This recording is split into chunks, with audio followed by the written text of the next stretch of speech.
시편은 150편의 아주 긴 장의 성경입니다. 시편의 저자는 모두 7명으로 나누어 볼 수 있는데요. 그 중에서도 다윗이 73편을 기록하였고 아삽은 12편, 고라의 자손은 11편, 솔로몬이 2편, 모세가 1편, 에스라인 헤만이 1편, 에단이 1편을 각각 지은 것으로 나타나고 있습니다. 시편의 구성을 보면 모세 오경의 구성과 아주 비슷한 유형을 갖추고 있는 것을 볼 수 있습니다. 그래서 시편은 그 주제와 내용에 따라서 총 5권으로 구분을 할 수가 있는데요. 이런 구분은 모세 오경에 나타난 각 책의 주제들과 거의 일치하고 있습니다. 먼저 제1권은 창세기의 내용과 비슷해서 주로 인간에 대한 내용이 나옵니다. 제2권은 출애굽기에 대응하여 주로 하나님의 구원에 대해 말씀하고 있습니다. 제3권은 레위기에 대응하는데 주로 성전에 관한 이야기입니다. 제4권은 민수기에 대응하는데 방황과 불안에 관한 주요 내용들을 다루고 있습니다. 그리고 마지막 제5권은 신명기에 대응하는데 주로 하나님의 말씀에 관한 것을 다루고 있습니다. 시편에는 가장 짧은 장 117편이 있고 또 가장 긴 장 119편이 있는 성경이기도 하고 가장 많은 저자들에 의해서 쓰여진 책이기도 합니다. 그리고 모든 예배 시에 찬양이나 기도 혹은 낭독으로서 이루어지기 때문에 탁월한 음악성을 지니고 있는데요. 여기에 나타나 있는 믿음의 표현들로 인해서 당시의 신앙인들의 모습을 살펴볼 수 있습니다.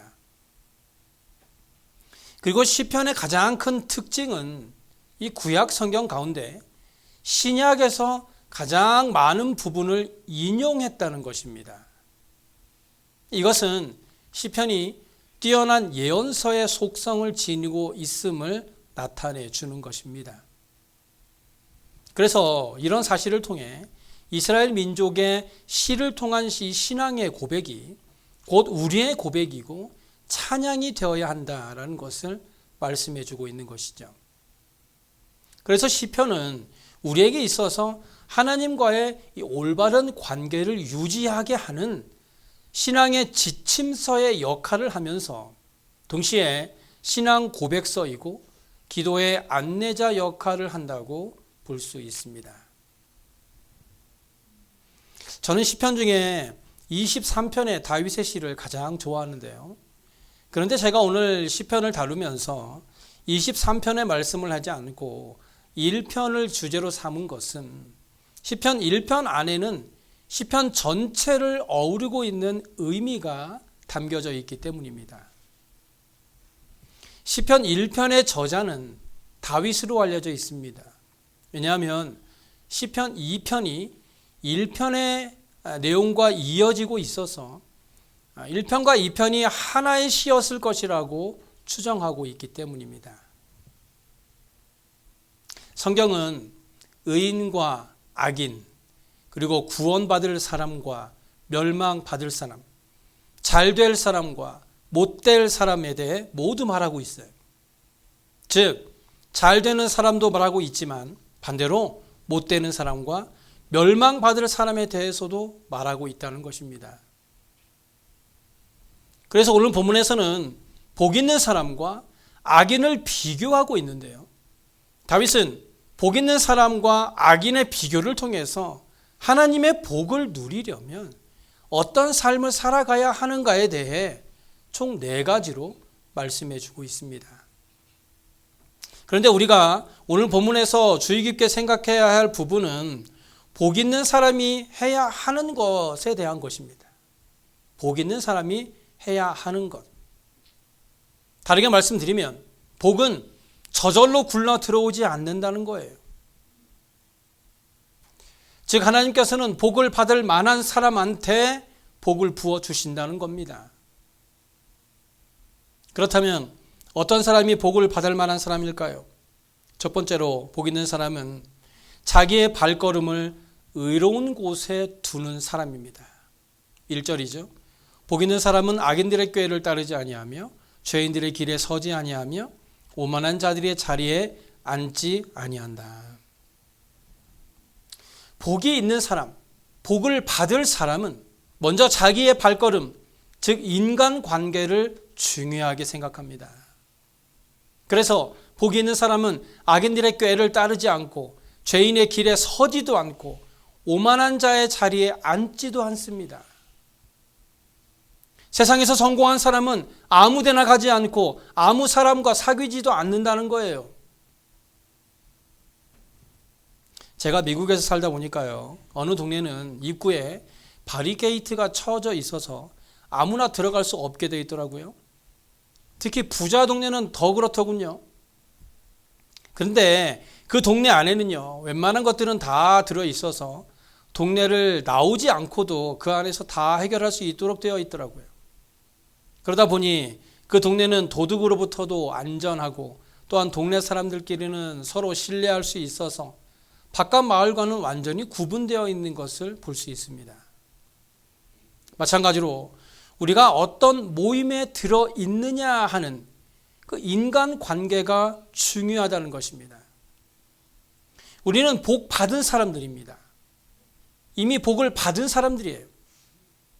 우리가 복 받은 사람들이라고 자신 있게 말할 수 있는 이유는 우리가 하나님께서 함께하는 사람들이고 우리는 구원받은 사람들이고 우리는 모두 천국에 갈 사람들이기 때문입니다. 그래서 우리는 이미 복을 받은 사람들입니다. 그렇기 때문에 우리는 악인들이 부리는 꾀를 따르지 않고 세상 사람의 방식대로 살지 않고 오직 성령의 감동으로 하나님의 뜻대로 살아야 합니다. 자기들이 선택하는 세상의 길을 따르는 것이 아니라 하나님께서 원하시는 하나님의 길을 쫓아가는 것이 이미 복을 받은 사람들의 삶의 모습이라는 거예요. 여기 본문 1절에서 말씀하고 있는 복 있는 사람의 특징에 대해서 한번 보세요. 다윗은 여기서 복 있는 사람들의 행동과 발걸음과 앉은 자리에 대해서 말씀하고 있습니다. 즉 복이 있는 사람들은, 복을 받은 사람들은 그의 행동이 달라야 하고 그가 가는 곳이 달라야 하고 그가 앉은 자리가 달라야 한다는 거예요. 이것은 그의 삶의 영역을 말하는 겁니다. 우리가 있는 곳이 어디인가? 우리는 누구와 사귀고 있는가? 그리고 우리가 겸손한 사람인가 하는 것입니다. 이 삶의 영역은 매우 중요합니다. 왜냐하면 죄의 시작은 바로 가장 가까운 곳에서 일어나기 때문이죠. 그래서 어떤 모임이 누군가를 욕하거나 정죄하는 모임이라면 아예 그곳에 발도 들이지 마시기 바랍니다.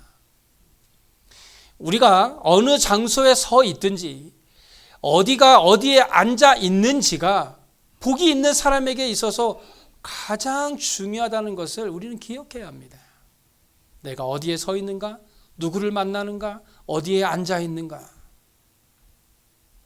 두 번째로 복 있는 사람은 항상 하나님의 말씀을 묵상합니다.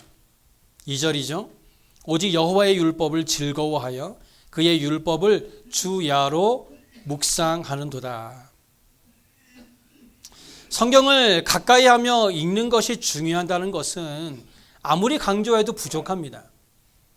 그런데 우리가 성경을 소리내어 읽는 것도 중요하고 많이 읽는 것도 중요하지만 그보다 더 중요한 것은 성경을 마음으로 묵상하는 것입니다.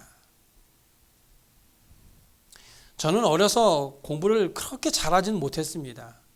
그런데 딱 하나, 수학만 잘했어요.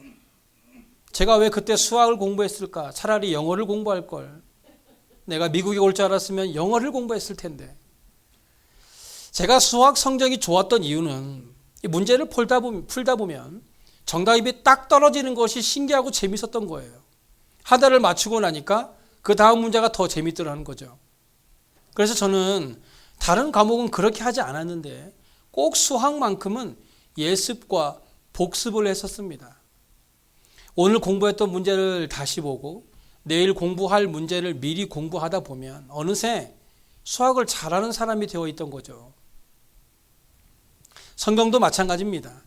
하나님의 말씀도 복습과 예습을 하면서 마음속으로 묵상을 하게 되면 그 말씀을 바르게 이해할 수 있는 사람이 되는 것이죠.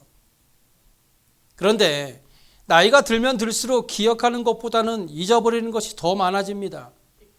오죽하면 하나를 외우면 두 개를 잊어버린다고 할까요? 그런데 잊어버리는 것도 잘하면 우리에게 복이 됩니다.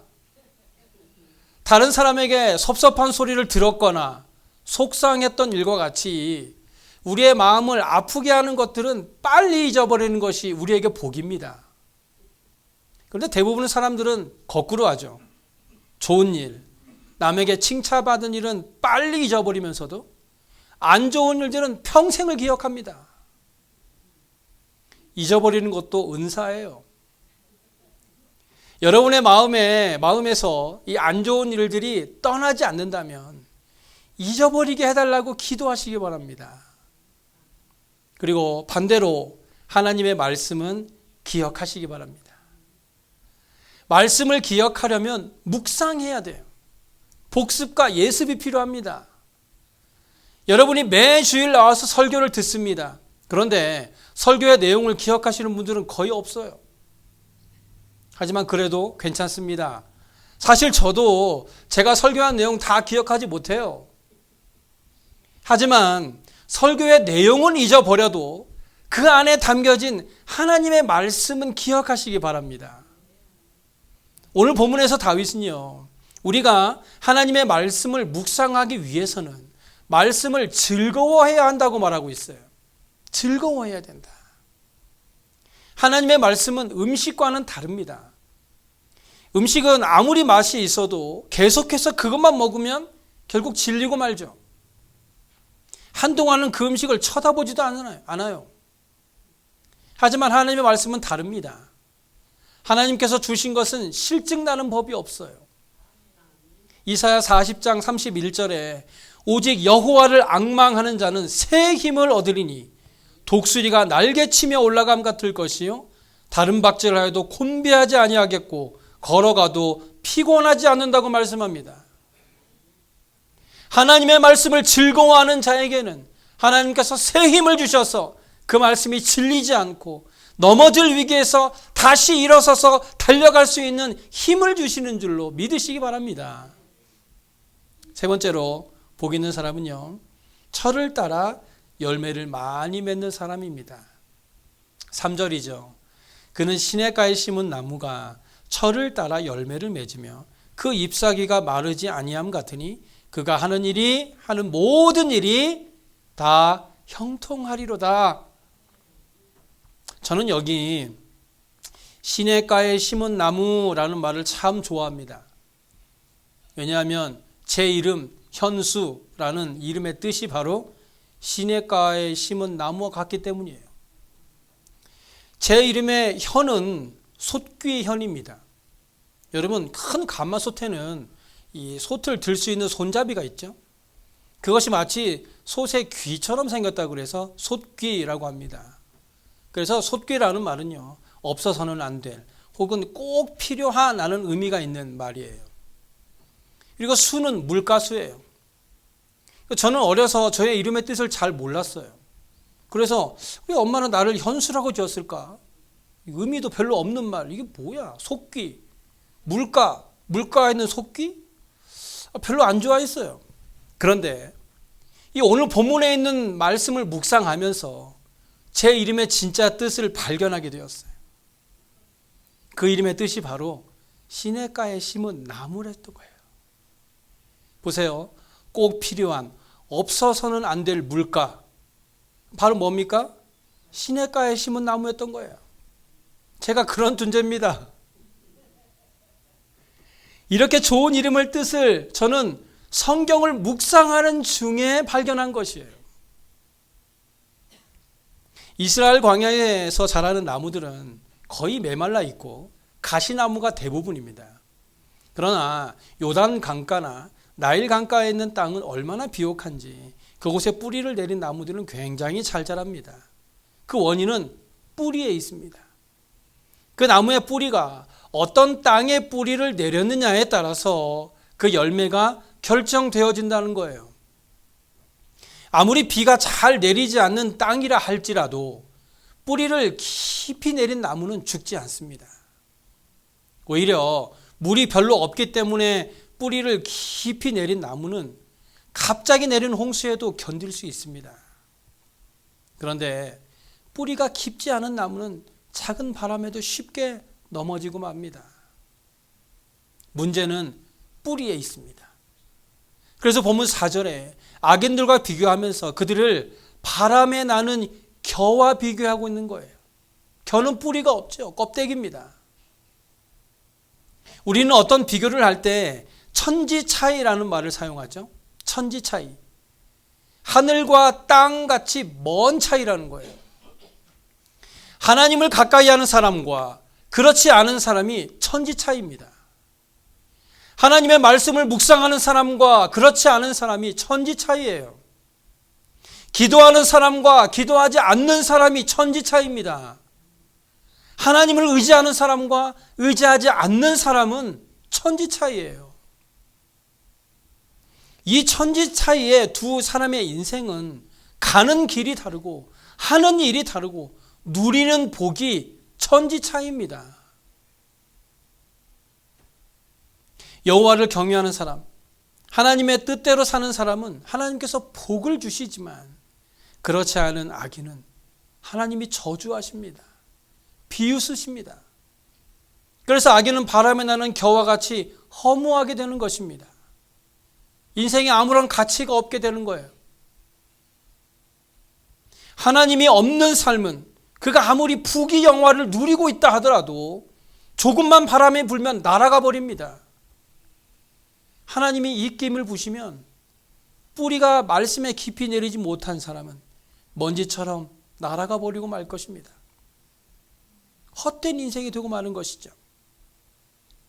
그래서 솔로몬은 전도서 1장 8절에 모든 만물이 피곤하다는 것을 사람이 말로 다 말할 수는 없나니 눈은 보아도 족함이 없고 귀는 들어도 가득 차지 않는다라고 말하면서 13절 이하에 마음을 다하며 지혜를 써서 하늘 아래에서 행하는 모든 일들을 연구하여 살핀즉 이는 괴로운 것이니 하나님이 인생들에게 주사 수고하게 하신 것이라. 내가 해 아래에서 행하는 모든 일을 보아노라. 보라, 모두 다 헛되어 바람을 잡으려는 것이라고 말했어요. 지금 우리가 하는 모든 일들이 다 헛되어 바람을 잡으려는 일이 되지 않았으면 좋겠습니다. 내가 지금 하나님으로부터 받고 싶어 하는, 받으려고 하는 그 복이 바람에 나는 겨와 같이 시련의 바람이 불어올 때 모두 다 날아가 버리는 헛된 복이 되지 않았으면 좋겠습니다. 값진 인생, 값진 복을 누리며 살아가는 저와 여러분의 삶이 되시길 바랍니다. 우리의 삶이 하나님의 말씀에 깊이 뿌리를 내리는 삶이 되어서 마르지 않는 하나님의 말씀의 진액이 우리의 삶을 늘 새롭게 하고 새 힘을 주어서 우리의 삶 가운데 아름다운 열매가 풍성하게 맺혀지는 삶이 되시길 간절히 바랍니다. 마지막 네 번째로 복 있는 사람은 심판의 때에 구원을 얻는 사람입니다. 5절이죠. 악인들은 심판을 견디지 못하며 죄인들이 의인들의 모임에 들지 못하리로다. 악인은 바람에 나는 겨와 같습니다. 그리고 악인은 하나님께서 인정하지 않아요. 하나님은 하나님을 경외하지 않는 사람을 인정하지 않습니다. 그래서 악인은 하나님께서 내리시는 심판을 견디지 못합니다. 하나님의 심판대 앞에서 좌절하고 말 것입니다. 창세기 6장을 보시면 하나님께서 물로 심판하셨을 때 악인들은 모두 죽었습니다. 그 당시 악인들의 모습을 11절과 12절에 이렇게 말하죠.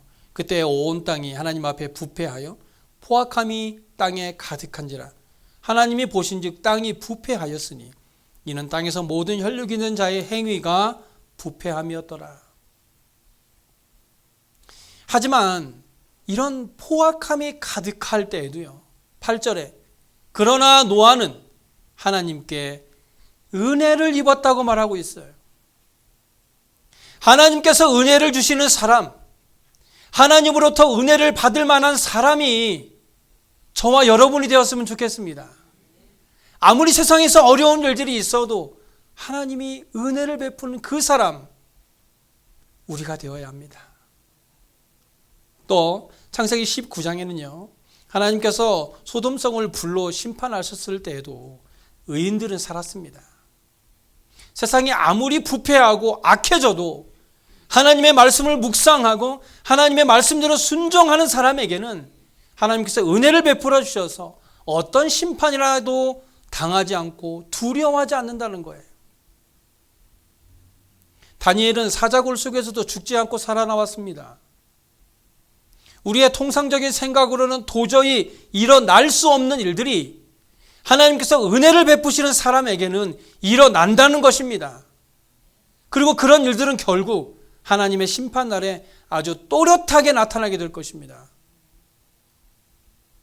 마태복음 20장 40절 이하에 보시면 그때 두 사람이 밭에 있음에 한 사람은 데려가고 한 사람은 버려둠을 당할 것이요, 두 여자가 맷돌질을 하고 있음에 한 사람은 데려가고 한 사람은 버려둠을 당할 것이라고 말합니다.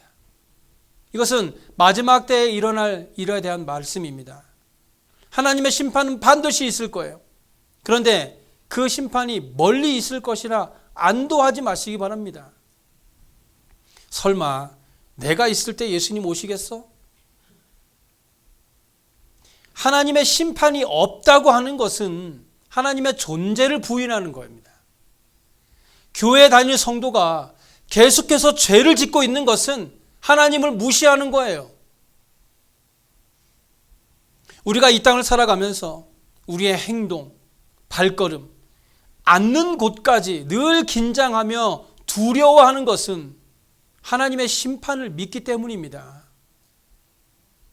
로마서 2장 6절 이하에 하나님께서 각 사람에게 그 행한 대로 보응하시되 참고 선을 행하여 영광과 존귀와 썩지 아니함을 구하는 자에게는 영생으로 하시고 오직 당을 지어 진리를 따르지 아니하고 불의를 따르는 자에게는 진노와 분노로 하신다는 것을 우리는 기억해야 합니다. 하나님의 심판을 믿는 사람은 오늘을 대충 살 수는 없습니다. 하나님의 심판을 믿는 사람이 어떻게 악한 길에 설 수 있겠습니까? 아무도 보지 않는 곳이라고 해도 하나님은 우리를 보고 계십니다. 아무도 듣지 않는다고 생각해도 하나님은 다 듣고 계십니다. 그래서 결론적으로 보면 6절에 무릇 의인들의 길은 여호와께서 인정하시나 악인들의 길은 망할 것이라고 말합니다. 저는 어려서부터 시간 약속은 참 잘 지켰어요. 그래서 이제 지금도 약속 시간에 늦는 법은 별로 없어요. 누구와 약속을 해도 일찍 가면 같이 늦는 법은 없습니다. 그래서 주위에 있는 친구들이나 주위 사람들이 저에 대해 인정하는 거 하나는 시간 약속에 대해서만큼은 인정한다는 거예요. 그런데 저는 요즘 그런 생각을 참 많이 하게 됩니다. 내가 지금 살아가고 있는 이 모습을 하나님께서도 인정하실까? 나의 삶이 하나님이 보시기에도 부끄럽지 않은 모습이라고 인정하는 삶일까? 마태복음 25장 31절 이하에 보시면 예수님께서 세상을 심판하러 세상에 오실 때 이 모습에 대해서 말하고 있는데요. 인자가 자기 영광으로 모든 천사와 함께 올 때에 자기 영광의 보좌에 앉으리니 모든 민족을 그 앞에 모으고 각각 구분하기를 목자가 양과 염소를 구분한 것 같이 하여 양은 그 오른편에 염소는 그 왼편에 두리라. 하나님께서 이 세상을 심판하실 때에 의인과 악인, 하나님의 뜻대로 사는 사람과 마귀를 쫓아 살아가는 사람을 구분하시겠다는 겁니다. 여기서 중요한 것은 이것을 구분하는 기준이에요. 무엇을 기준으로 양과 염소를 나누겠느냐는 것이죠. 세상 사람들은 법을 어기거나 다른 사람을 괴롭히거나 범죄를 저지르지 않는 이상 모두를 똑같은 사람들로 인정합니다. 그러면 어쩌면 그런 사람들을 착하다고 말하기도 하죠. 하지만 성경에서 말하는 선과 악은 다릅니다. 다시 오늘 본문 1절로 돌아가 보면 복 있는 사람과 악인들이 나오죠. 여기에는 복 있는 사람들이라면 결코 함께할 수 없는 부류의 사람들을 가리켜 악인들이라고 말하고 있어요.